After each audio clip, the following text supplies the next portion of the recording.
We are continuing in our New Testament Greek, otherwise known as Koine Greek. And last week we went through the alphabet. We will do that again, just as a review, if you will. And so here are the lowercase letters.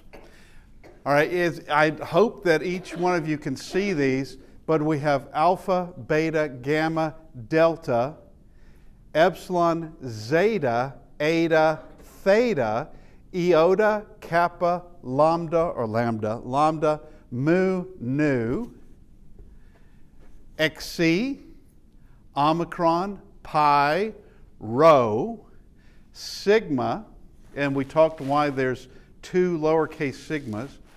This one is in the middle of the word, or even the start of the word. This one is always this is the final sigma. It's when it's the last letter of the word. Like with the word Jesus, which is Jesus, in the middle of that name, you have this sigma, and at the end of that name, you have this sigma. This is tau, upsilon, phi, chi, psi, omega. All right, and we'll just go through these are the capital letters in all this. And yes, there can be some confusion because there are some letters from Greek that are identical to ours, such as alpha is the same as our A, beta is pretty much the same as our B, except lowercase b doesn't look like our lowercase b, but we can still recognize it. Same thing with the kappa, but like with this is the capital Eta. It looks like our H. It does not behave as an H at all. That is a vowel, and we'll get to more of that in a bit.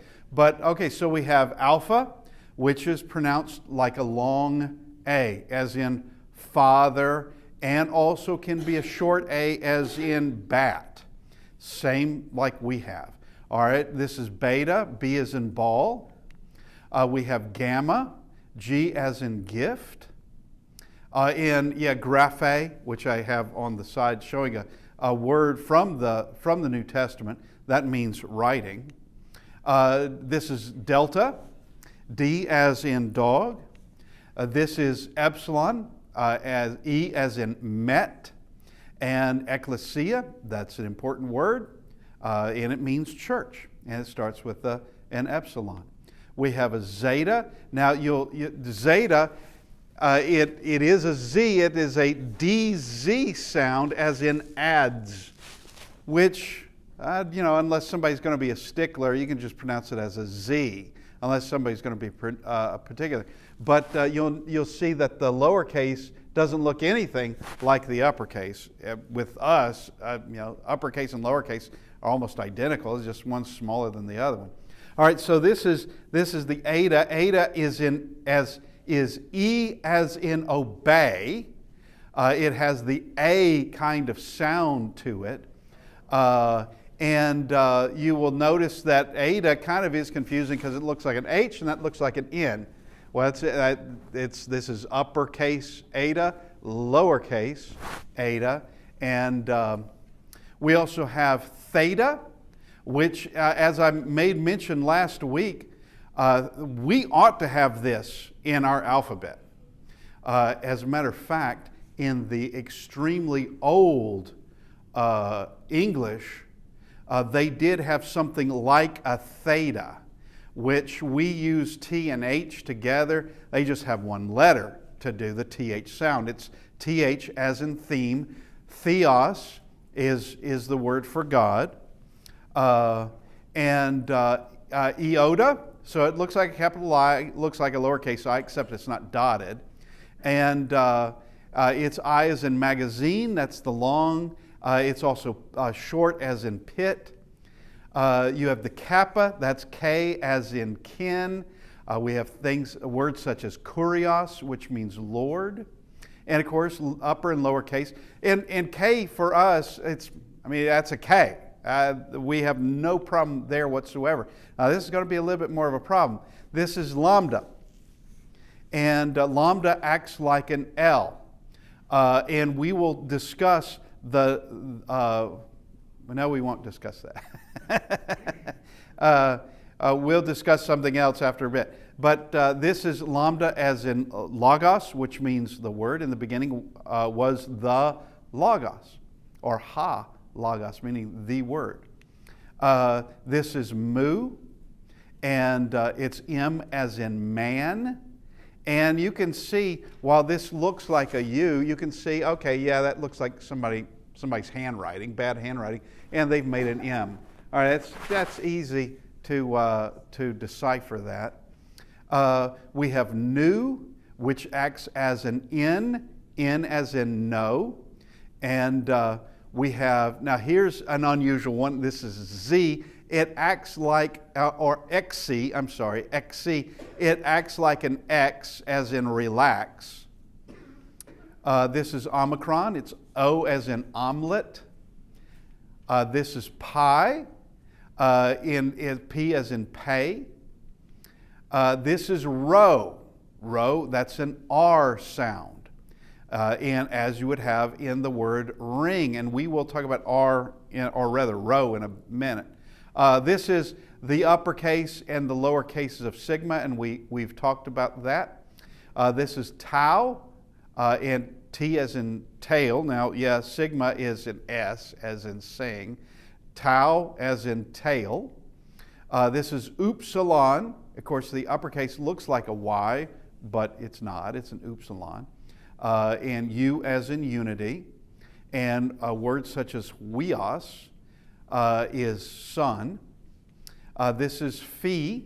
And once again, we would do well in English to have this letter because we use PH, whereas they just use this one letter. And it's the PH sound as in phonics, which we could also say is an F sound. But we do have the PH in understanding that is that F sound. All right, this is key, and it's CH as in chemical. It has that K sound to it. And such words as Christos, which is Christ. We also have psi, and that's the PS sound as in taps. And there's psuche means soul. We have omega. Omega is the longer tone, as in O as in tone. And this is, of course, the last letter. Now, we're going to do this again. All right? Let's see if we can pronounce this word. Now, you've got the alphabet and how to pronounce every letter. See if you can, who can pronounce this word. Yeah, that actually, it is the word for Christ. It is Christos, is what that is. So we have chi, rho, iota, sigma, tau, omicron, sigma. And it is Christos. This is the Greek word for Christ. Now, let's go to this one. I know this is going to be a little bit harder because we have a diphthong here. We'll talk about that in a minute. What is a diphthong? We have diphthongs in English. All right, we will discuss that. Matter of fact, we won't even worry with this one because of that diphthong. This is huios. It means sun. All right, so we've already done this one already. What is this word? It's theta, eta, omicron, sigma. Theos. That's exactly right, which means God. Theology, we're getting that from the Greek, which is the study of God. This is theos. That is the word for God. All right. Beta, iota, beta, lambda, omicron, sigma. Yeah, biblos. That's exactly right. It's beta, iota, beta, bib, lambda, omicron, sigma, los. Bib, los, which literally means book, is what it literally means. There would have been multiple bibloses, if I can make that word up, back in the first century.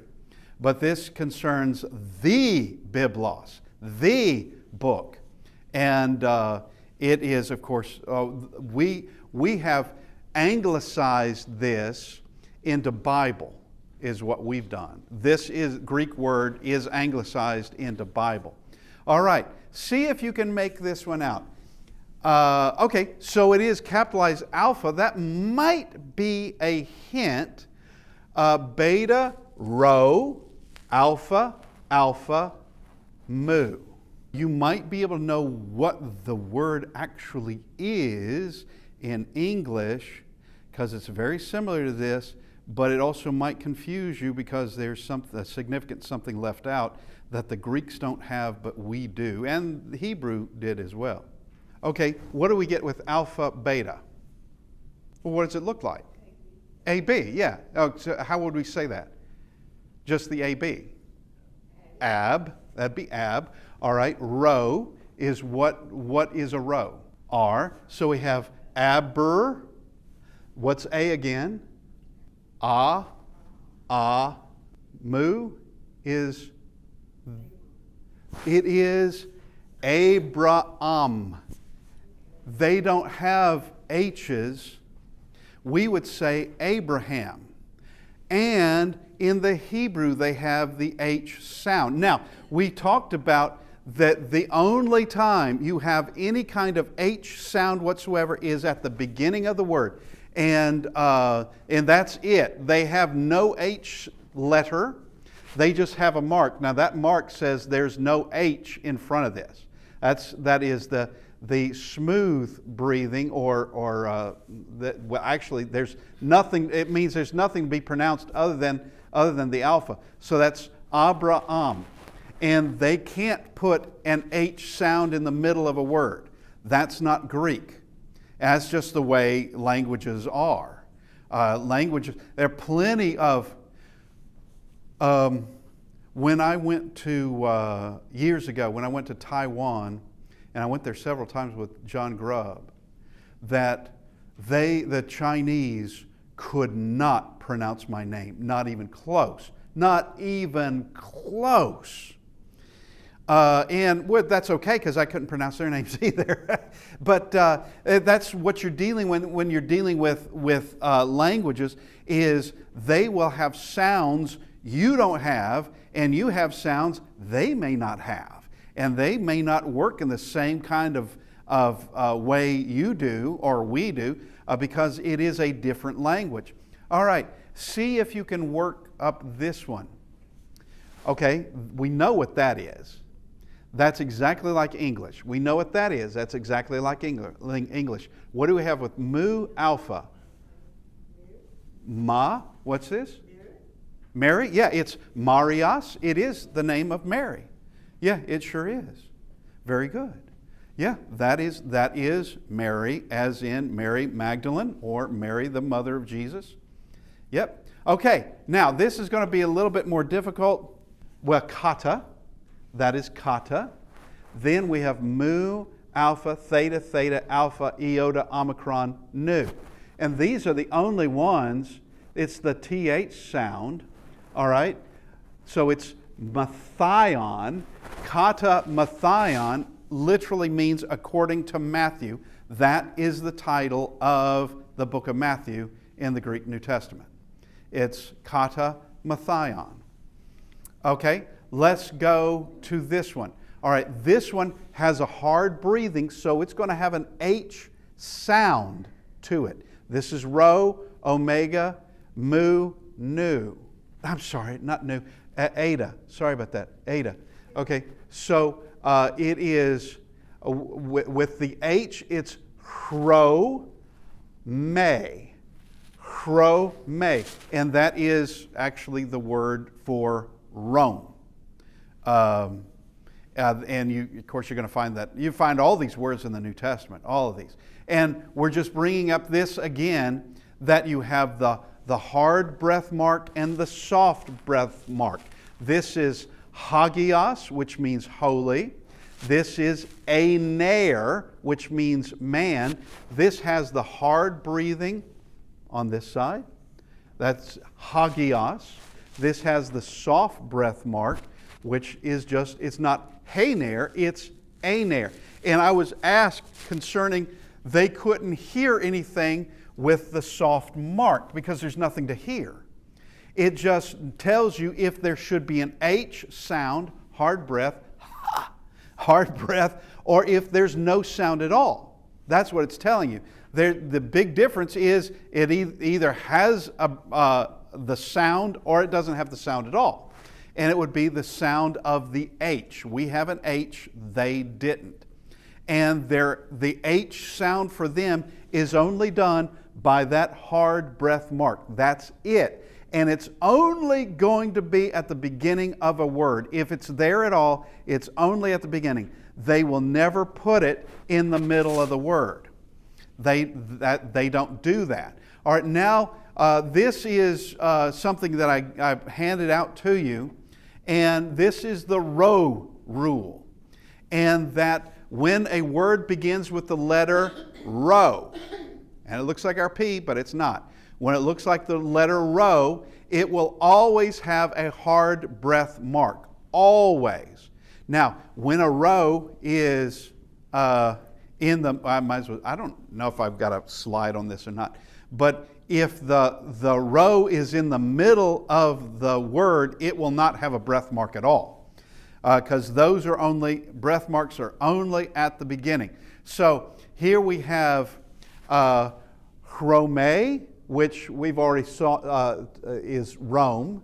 This is Rahab, or Rechab, all right?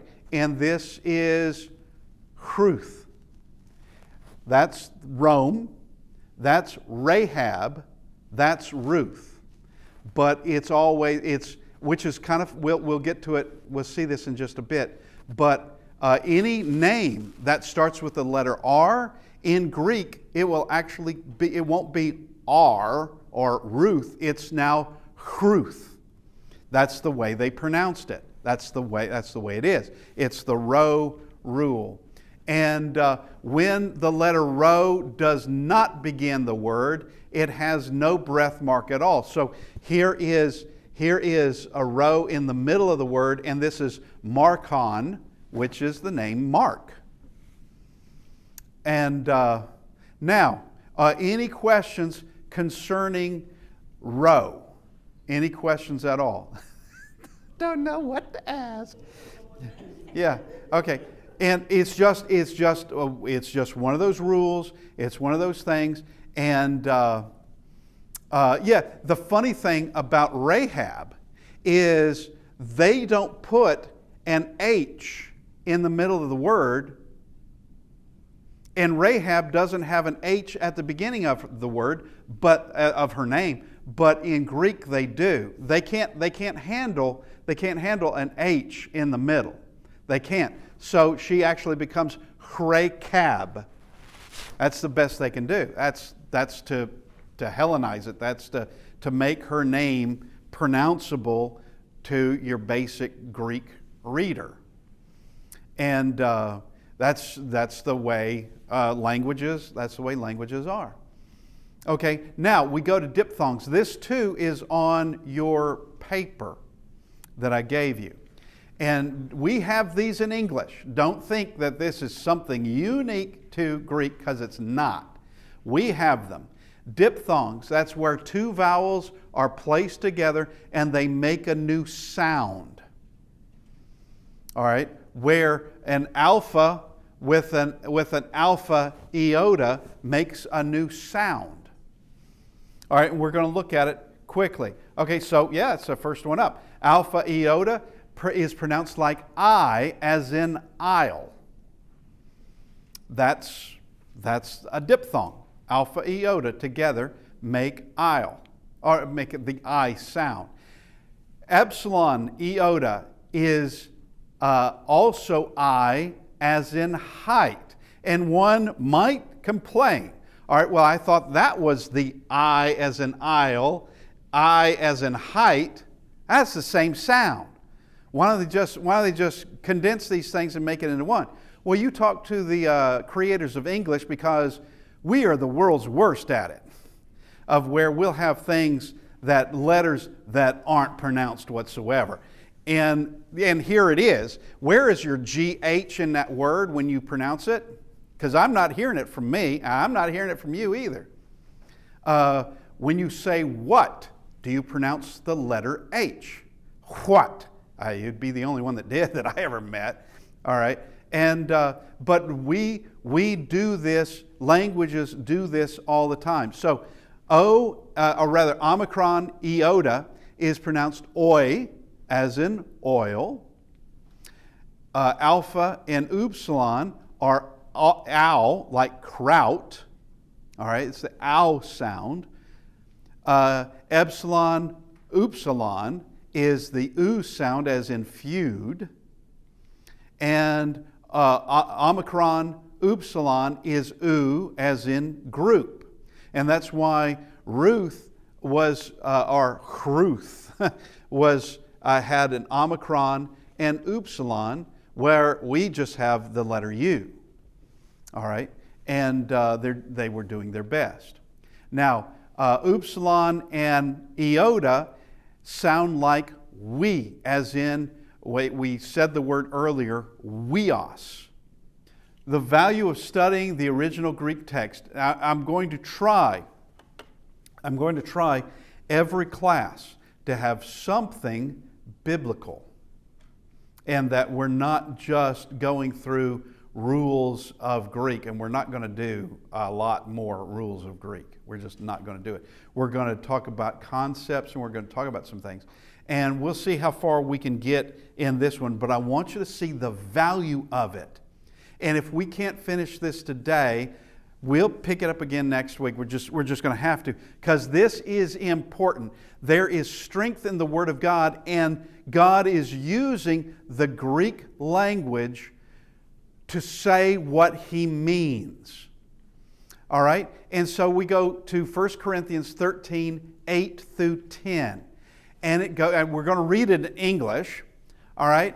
Love never fails, this is verse 8, but whether there are prophecies, they will fail. Whether there are tongues, they will cease. Whether there is knowledge, it will vanish away. For we know in part, and we prophesy in part. But when that which is perfect has come, then that which is in part will be done away. All right, so everybody reading this pretty much knows what has already been said.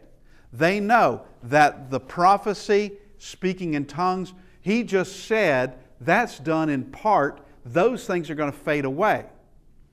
All right, what's the timeline?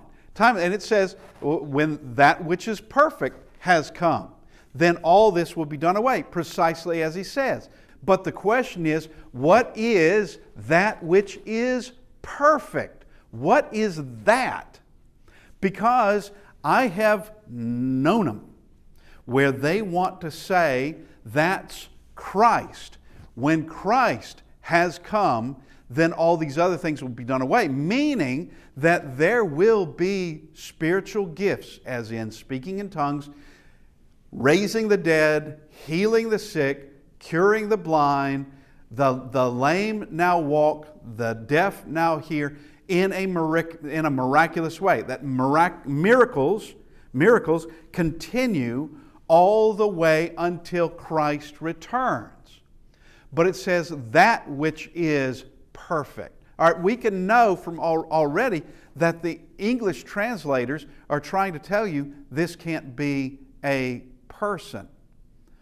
If this were a person, how would you say it? You might put, when he who is perfect, or then we know, okay, this is a person, and it's a he. We're dealing with a he. Instead of a which, you got to have a who. Or you can know already that it can't be a person. This must be an object. It must be a which and not a who. It must be something that which and not he who or she who or anything like that. This is an object, but we can know for a certainty in the Greek. Okay, so we have that which is perfect and that which is in part. All right, these are matching up. that which is in part, we know the things that are in part are not people.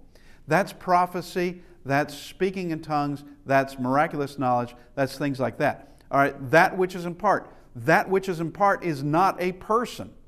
That's in fact, these are actions that were done in that day, but not a person at all. That which is in part, okay? This one is easy to understand, easily understood by the context. Everybody knows that. All right, now, love never fails. But whether there are prophecies, they will fail. Whether there are tongues, they will cease. Whether there is knowledge, it will vanish away. For we know in part and we prophesy in part. But when that which is perfect has come, then that which is in part will be done away. All right, so we just look at these things. All right, prophecies fail. Tongues cease. Knowledge vanish. We know in part. We prophesy in part. That is, speak prophecies. All right. That which is in part will be done away. That means it will fail, it will cease, it will vanish. Those are the words that are up there in verse 8. Fail, cease, vanish. All right, and what is this referring to? Prophecy, tongues, knowledge. That's precisely what it's talking about. And so this is what's in part. We know that. We can understand that by the way of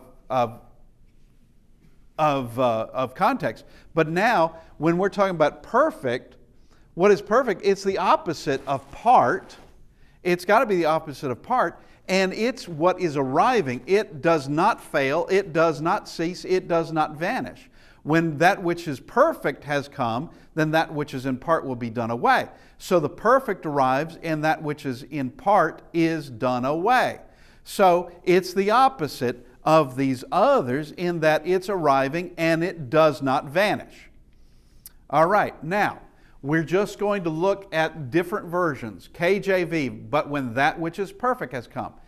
That's the New King James, I'm sorry. New King James is first. KJV, but when that which is perfect is come. American Standard, but when that which is perfect is come. NIV, but when completeness comes. I'm not going to say that's wrong. Now, I have a lot of problems with the NIV, but I wouldn't say that is wrong because perfect and completeness both work in here because he's talking about things that are in part, but then something's going to be complete. All right? ESV, but when the perfect comes. And with this one, these both, well, no, mostly the ESV. The ESV is lending this more in the English, lending this more to that it could be understood as Christ.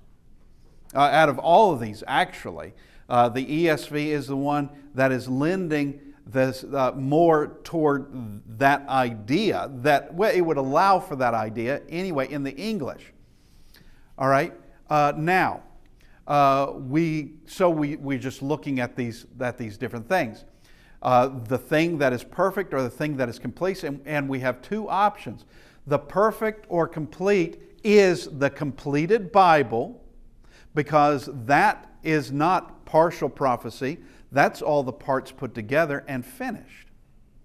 All right, that's either the completed Bible or the perfect or complete is Christ, meaning that all these things continue until Christ returns.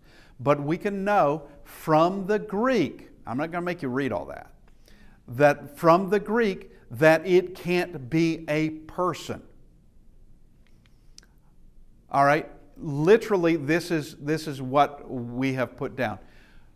It literally, in word order, whenever but to come the perfect or the complete. Because teleon can mean, that's the Greek word, can mean perfect or complete.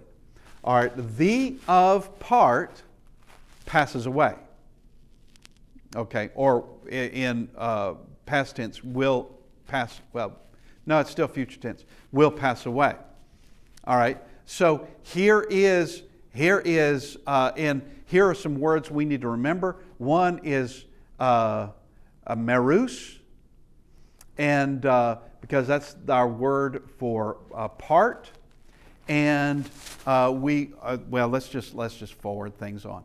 Okay, here is the perfect is and complete. the part passes away. All right? And what we're looking at is this teleon, which is perfect and complete. That's an adjective.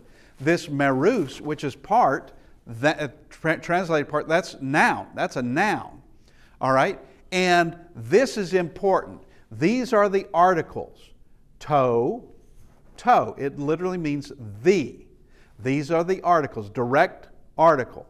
The perfect, the part.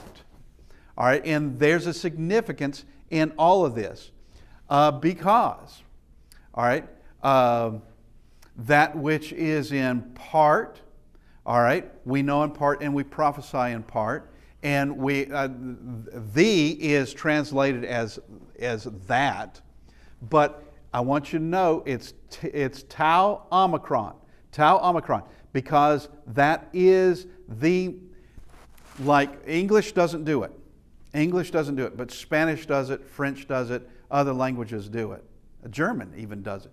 They have words like, we'll just say pulpit. All right. What gender is pulpit? Male, female, neutral, or neuter? Well, it has none. In English, it has none. But in Spanish, it does, I assume. And it could, well, it's going to be male, female, or neuter. And in French, same thing. In German, it's same thing. We don't have such terms. We don't have that in our language, but the Greek do. These are neuter words, that this is only a something, not a someone. And that which is in part is not a person, and we would already know that from the context. But here we go. Ha is the masculine. That's the masculine form of the direct object, that is the. Ha Christos means the Christ. Christos is masculine. Ha, therefore, is masculine. He, ta. He is feminine. He guner, that is the woman. Ta ploion, that's the ship. These are neuter words. This is for neuter words. This is for feminine words. This is for masculine words. All right, and this is what's going to make the difference, is that we have that word of the part. Merus is a neuter word. Now, when we come to this, we're going to see teleon. Teleon, what do these words refer to? Who or what is the perfect or complete? These words are singular, neuter. That which is perfect is not a person. This is neuter. This is neuter. It refers to no one at all. It cannot be a someone. It must be a something. It must be. And so we have teleos is a masculine. Teleosis is feminine. Teleon is neutral. And telion is singular neuter, rather not neutral, but neuter. Okay, that which is perfect is not a person at all. It is an object. It's something else. It can't be a man. It can't be a woman. It can't be a child. It can't be a person. All right. Therefore, you shall be perfect just as your Father in heaven is perfect. All right. This is plural masculine, singular masculine in those words. But the text says this. It is neuter, ta teleon, and that is perfect. It's not this, ha teleos, which would mean he who. That would mean he who is perfect, is what that would mean. But it doesn't say that. It's that which is perfect, and it can't refer to Christ at all.